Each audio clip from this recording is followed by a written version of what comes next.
Isa na namang napakagandang araw mga tropa. Matapos nga ang biyahe natin sa norte ay bumaba naman tayo sa south para sa isang road trip kasama ang Road Wanderers. Let's go, let's go! Woo! Ganda na araw oh! Hey! Grabe yung mga daan dito tropa. Woo! Ang ganda! Binisita namin ang isang karatig probinsya na may ilang oras lang ang layo mula sa Maynila. Kaya tara, samahan niyo ulit kami sa panandaliang paglilibot namin sa magandang bayan ng Batangas. Good morning, another day. Sama natin yung mga tropa. Sonen, biglang sama. Tres, and Charles. Ay, sorry. Ito sila tatlo. So ngayon, punta tayo ng Batangas. Maglilibot tayo ng konti, no? Sa good Saturday morning, medyo late na. 5 AM. Biyaheng south naman tayo, mga tropa. Yung nakaraan, biyaheng north. Ngayon, balik naman tayo ng south. So dito kami dadaan sa may Rojas Boulevard, palabas ng Cavite. And first stop, pupunta kami ng Taal Lakeview. So tara, let's go, let's go! Matapos magkita-kita at kumain ng kaunti sa meetup place ay dumiretso na nga kami sa aming biyahe. Mula Tondo ay tinahak namin ang Rojas Boulevard, papasok sa looban ng Parañaque hanggang makalabas kami sa bayan ng Las Piñas. Dito na rin kasi ang daan papunta ng Aguinaldo Highway na tatagos sa bayan ng Bacoor, Imus, Las Marinas, Silang na matatagpuan sa probinsya ng Cavite.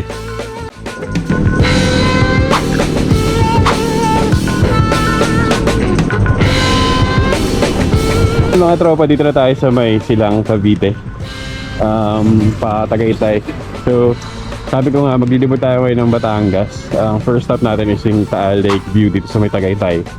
Then, bababa tayo na Buso-Buso sa Barangay Buso-Buso sa may Laurel, Batangas. Then, pupunta tayo ng Old Taal Church Ruins. So, yun ang mga pupunta natin today. Then, after that, yung pinaka-last is yung Monte Maria, yung highest statue ni Mama Mary sa buong mundo. So, yun. Mother of all Asia. So, yun. Kasama natin si Sonin, Tres, and si Cha. Charles. Yep. So, dapat talaga ang kasama is si Tres and si Cha. Kumabol itong tropa natin. Buti may oras siya. No? Oh, kasama ulit. Wala akong oras. Gusto ko lang ng lobby. Oh, no. Yun, nagpagas na kami dito saglit. Dito sa Orange Fuel. Then, yun, back na ulit. So, tara, let's go. Let's go.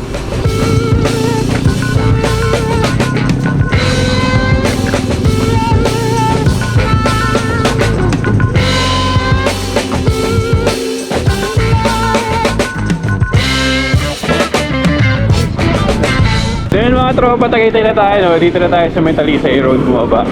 And kita na dito yung view ng Taal. Pero pupunta tayo sa Taal Lake View Deck.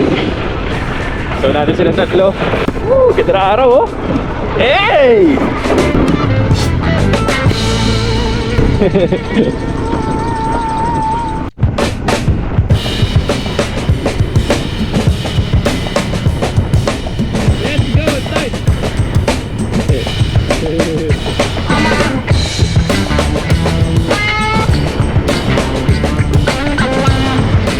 Yan mga tropa, tignan nyo paano tayo papunta ng Buscalad oh. Hey!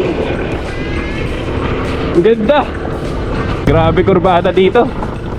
Tapos 2 lane lang. And maraming warning, prone dangerous curve, prone to landslide. But napakaganda ng view mga tropa. Hey!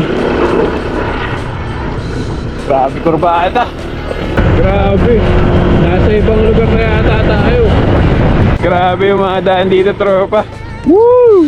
Ang ganda. Ito talaga yung maganda sa ride, yung mga ganitong view and yung mga challenging na roads like this one. Yung mapapakurbada talaga. Look at the view, nakaka-relax talaga sobra. Wala ng pagod. Oh, grabe. Ngayon lang ako nakadaan dito. Nakakamangha talaga na ganito yung itsura. Grabe, kitang-kita yung Taal dito. So, konti na lang, malapit na tayo sa Taal Lake View Deck. Let's go, let's go! So yun mga tropa, nandito na tayo sa view deck. So papahinga na tayo dito saglit para makita ang ganda ng Taal. Ayun yung Taal. Let's go, let's go!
So yun, dito tayo sa isang view deck dito.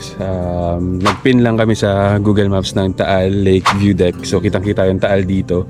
Very popular din tong street dahil sa ahon, tsaka sa lusong, and mga kurbada. Popular siya sa mga nagbabike. So kung magbabike kayo, grabe, swabe dito. Yun nga lang yung daan, medyo kurbada, pero grabe yung view. Next is pupunta kami ng Barangay Buso-Buso sa may Laurel, Batangas. Dito na yung pababa. Malapit lang yun dito eh. So tara, samahan nyo kami. Let's go. So yun mga tropa, babakbak na kami. Pababa ng Barangay Buso-Buso sa may Laurel, Batangas. So yun, nagkape lang kami dito saglit. Then pababa na kami. Siguro mga 30 minutes daw based sa Google Maps yung biyahe. Kurbada ulit yung pababa. So tara, let's enjoy the day.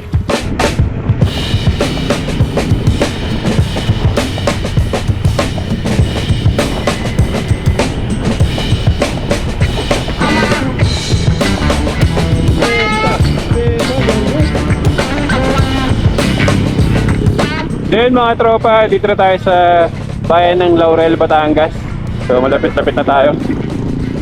Uy, smoke screen. So tulad nga na sinabi ko, dito na tayo sa bayan ng Laurel, Batangas. So malapit-lapit na tayo sa Barangay Buso-Buso. Malaki nga ang tulong ng Waze or Google Maps sa mga lakad na tulad nito. Ngunit minsan, hindi talaga may iwasan na dalhin ka din ito sa kung saan. So yun mga tropa, dito kami pinadaan ni Google Maps sa looban, no? Parang loob to ng isang barangay. Maliit yung daan. Hindi ko alam kung saan tayo papadaanin or kung bakit dito tayo pinapadaan, pero wala, sundan na natin si Google Maps. Looban yung dinaanan natin. Siguro paglabas na ito, doon na sa may Buso-Buso, I Heart Buso-Buso. Yun, medyo sketchy lang yung daan, pero sama naman tropa, kaya dire-diretso na. Hay! Di sinabi na mga tropa na buntok pala ito pupunta. Puro packet. Puro ahon. Let's go! Ay, ang lubak. Puro mataas. Wala na. Patag na ulit. Grabe yun. Oh, ito naman pababa, mabato naman. Daan-daan. Ang maganda lang dito, malilim kaya di masyado mainit. Oh, mabato ulit. Rocky Road to the world. Grabe to. Buti na lang talaga, naka-freedcon kaming apat. Pare-paras kami naka-freedcon. Kahit walang signal, nakapag-usap kami. So, freedcon, baka naman. Let's go! Kaya tuloy-tuloy ang kwentuhan. Tuloy-tuloy ang batting. Grabe, kala ko natapos sa Mapanuepe yung Rocky Road. Meron pa pala dito. Ayun! Ahon ulit! Let's go! So yun, tama nga hinala. Nilagay tayo ni Google Maps, no? Mali daw. Yung dulo nito is makipot na, walang daan na, or mahirapan na dumaan. So ito, nakapagtanong-tanong naman kami sa mga lokal. Mababait naman talaga ang mga lokal talaga. Tinuro sa amin yung tamang daan. So tara, balik tayo. Babalikan natin yung mga rough road kanina. So let's go. Mga tropa, dito pala yung daan. Sumobra kami dun. Dito pala dapat. So yun, dito pa rin sa looban. Pero sumobra lang kami ng mga 3 kilometers yata na bakbakan ng lubak. Dito ang ganda pa rin, oh. Pagdating sa dulo, kanan daw. Grabe, ang ganda dito. Eto, kanan.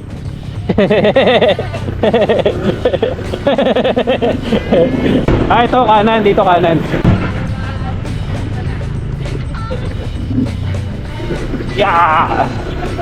Let's go! Hey! Buso! Eto na pala yung pinagkaligaw-ligaw namin. I love Buso-Buso. Yung Taal. Ito na kami dadaan papunta ng Old Taal Church. Grabe, oh. Ganda ng daan. Ganda ng Taal. So mag-picture lang kami dito, then diretso na kami. Sasaglit lang talaga kami dito. So yeah, I love Buso-Buso everyone. Barangay Buso-Buso, Laurel, Batangas. So yun, nandito na nga tayo sa Barangay Buso-Buso sa may Laurel, Batangas. And yeah, sobrang perfect ng view dito ng Taal. And sobrang lapit nga. This is one of the nearest view viewpoint ng Taal. So dito yung matatagpuan sa may Laurel, Batangas. Pag pinin nyo sa Google Maps, lagay nyo lang Buso-Buso. So medyo nakakaligaw lang ako. Dito ito nangyari sa amin kanina, medyo naligaw. But pag nagtanong naman kayo sa mga lokal, as always, laging mababait ang mga lokal. So yun, right now, papayat lang ako ng riding jersey. Mainit na yung jacket. Dito na tayo sa air cool, yung butas-butas.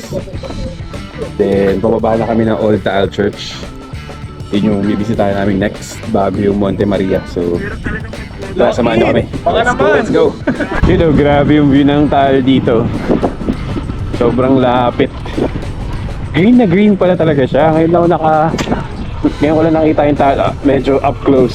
So yeah, palusong to. So bababa na tayo. Yun o, grabe. So tara, let's go. Grabe, ganda dito. So mga tropa, this is Taal Lake. Third largest sa Pilipinas. Third largest lake sa Pilipinas. Second sa Luzon. This is second sa Laguna de Bay.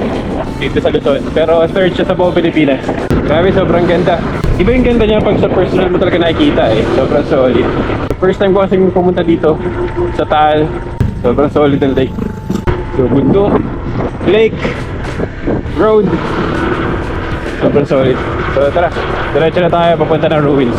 Mula nga sa bayan ng Laurel ay mahigit kalahating oras na lang ang biyahe namin papunta sa bayan ng San Nicolas, kung nasaan ang Old Taal Church ruins. So yun, dito na tayo sa may Old Taal Church ruins. So this is St. Martin's de Tours, kung hindi ako nagkakamali yung pangalan ng church. Yeah, ito na lang yung natira. Nasira to after nung 1754 volcanic eruption, yung pinakamalakas sa volcanic eruption dito. So ito na lang yung natira sa church, which is ruins na lang. So yung Taal before is located sa Agoncillo, yung Agoncillo ngayon, for 3 years. Then lumipat sila sa San Nicolas, dito sa San Nicolas. After 2 decades, yun nga, 1754, nung sumabog yung vulkan, nilipat na yung Taal sa kung nasaan yung Taal ngayon. So eto, naging San Nicolas na siya. By the way, this church is built way back 1575. At ito yung kauna-unahang church dito sa Old Taal. Ito na lang yung mga natira sa kanya, which is ruins. May cross pa dun sa unahan, sa bandang unahan. Sobrang astig lang na na-preserve nila, or hindi nila inalis. As in, kung ano yung natira, yun lang talaga, as is lang. So ngayon, pupunta kami dun sa may Baywalk. Check namin kung ano meron dun, and we'll see kung ano mangyari. Let's go! So yun, sa likod lang ng ruins, ito yung ruins. This is the San Nicolas Baywalk. So yeah, punta natin yung isang part na ito. Let's go! So yun, Batangas is known for tawilis and yung maliputo. Fish. Dito kasi sila originated. Kasi ang nangyari before, Taal Lake is connected sa Panipit River, palabas ng dagat mismo. So nung pumutok yung vulkan, nagsikip yung Panipit River, na-trap yung mga isda dito. So naging freshwater na tong Taal Lake. So doon nag-start yung tawilis and maliputo. So kaya marami nun dito. So right now, maghanap lang kami ng tatanghalian dito, and yeah, we'll see kung ano mangyari. Let's go!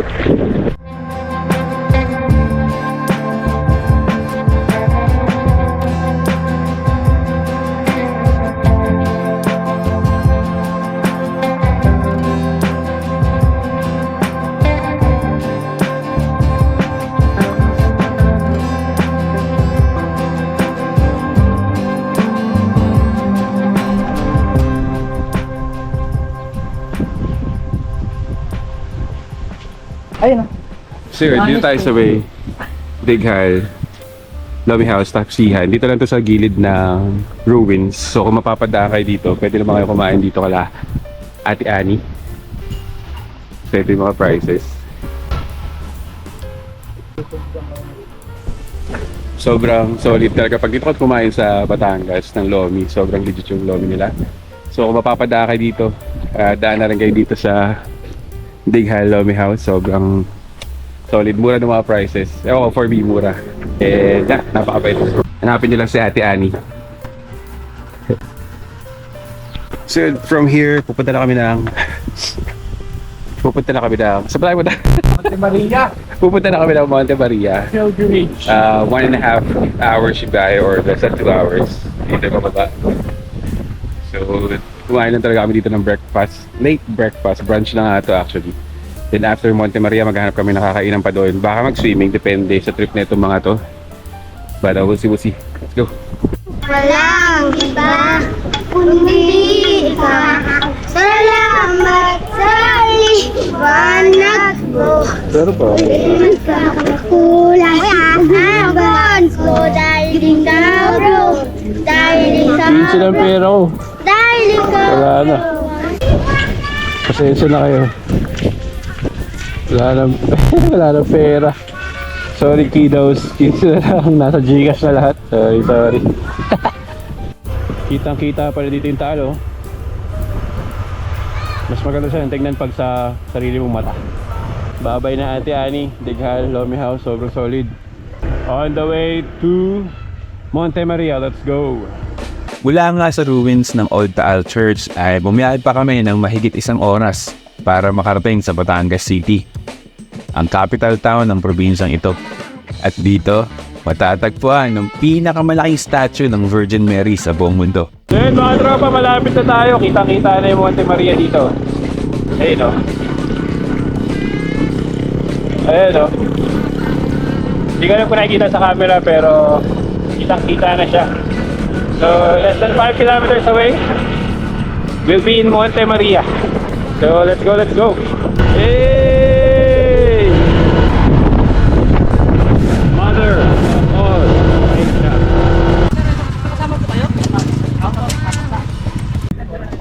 So dito na tayo sa may Monte Maria. Dito to sa Batangas City, Batangas. And yeah, this is the tallest statue of Mama Mary. This is 98.15 meters high. So ganun siya kataas. And this is what they call Mother of all Asia. So pagpasok dito, meron palang entrance fee sa baba na 10 pesos per head. Bibigyan kayo nito 10 pesos sa motor. sa motor. Magkano kayo sa kotse? 20? Pag sedan, 20 pesos. Pag SUV, wagons, pickup trucks, 30. Jeepneys, mga 50 yan. Nakalagay naman dyan. Medyo malabo lang. Libre naman yung mga parking ng motor. And yeah, ginagawa pa yung place. Sobrang bago pa. Marami pang ginagawa. So soon, sana maayos ang lahat, no? And this would be, I believe, one of the best place to visit pag pupunta kayo ng Batangas. So, and you get to see the Balayan Bay sa likod. Sobrang ganda. Napapaligiran siya ng bundok ng Batangas. Di ko alam kung anong bundok tawag sa bundok na to. Basta bundok siya ng Batangas. Then, Balayan Bay. So, sobrang solid. Yun lang, entrance na naman yung babayaran nyo. And kailangan nyo ng permit kung magpapalipid kayo ng drone. Kung akit sa taas, kailangan member kayo or kuha kayong permit. Then, kuha kayo sa may Alpha Hotel. Lagpas ng SM Batangas, sabi ni Kuya Guard. Mahangin dito kasi nga mataas. Ngayon, medyo kumulimlim na konti. But chill lang kami dito saglit. Then bababa kami siguro maghanap ng beach na paliliguan. And let's enjoy the day. And since this is day tour, pauwiin kami mamaya. So pagodan lang. And we'll see kung mangyayari. So tara, let's go. So yun. So nag-aaya kami mag-beach. Nandito kami ngayon sa may Kamantige Dive and Beach Resort. So ito siya. So, yeah, mag-stay muna kami dito, mag-swim saglit. Di pa kami nakapag-lunch. But we'll see. Tingnan natin kung ano pa mangyayari. So, tara, let's go.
So yun, nakabanlaw na, no? So nagstay lang kami dito saglit sa Kamantige Diving, Beach and Diving Resort. For day tour, meron lang entrance fee na 150. Then 1,000 dun sa cottage. Hindi na kami kumuha ng room since saglit lang talaga kami. So may mga rooms din sila dito, so you can check it on their website na lang siguro. Pati maganda siya, meron siyang pool dito na parang infinity pool. And tubig dagat din yung laman. So okay na okay din, napakaganda. So right now, maghanap lang kami ng kakainan kasi di pa kami nagla-lunch. Yung kanina lang yung late breakfast, yung brunch. So ngayon, maghanap lang kami ng kainan dito malapit. Then kain, pahinga, then batsi na, diretso na kami ng Manila. So ang daan natin is yung dinaan natin kanina, Patalisay pa rin, packet ng Tagaytay. Then Aguinaldo Highway, Palas Piñas, then Manila. Samahan nyo kaming maglakbay pa and tara, kain tayo. So tara, let's go. So yun, 3 minutes away from Kamantige. Dito lang din sa paglabas ng Monte Maria, may kainan. So dito namin kakain. Sa Felix Eatery. So kakain lang din, biyahe na pabalik. So samahan nyo kami kumain. Let's go!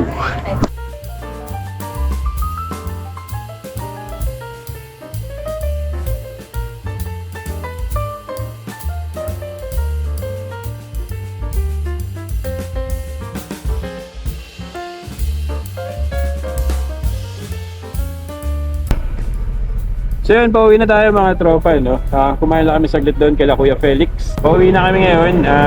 Ganun pa rin yung dadaan natin. Patalisay pa rin, packet ng Tagaytay. Aguinaldo Highway sa Cavite, then labas ng Las Piñas, then Ross Boulevard pa Manila. So kung umabot ka hanggang dito sa part ng vlog, maraming salamat. At sinuporta mo or sinubaybayan mo yung ating Batangas mini loop or ating Batangas tour today, mini tour. So yeah, maraming salamat. Ride safe sa mga nagmamotor. If you like this type of vlog, please subscribe na rin sa channel, pati kay Tres and kay Sonnen, nasa likod sila. See you sa next video. Maraming salamat and God bless. Thank you. Bye. Let's go.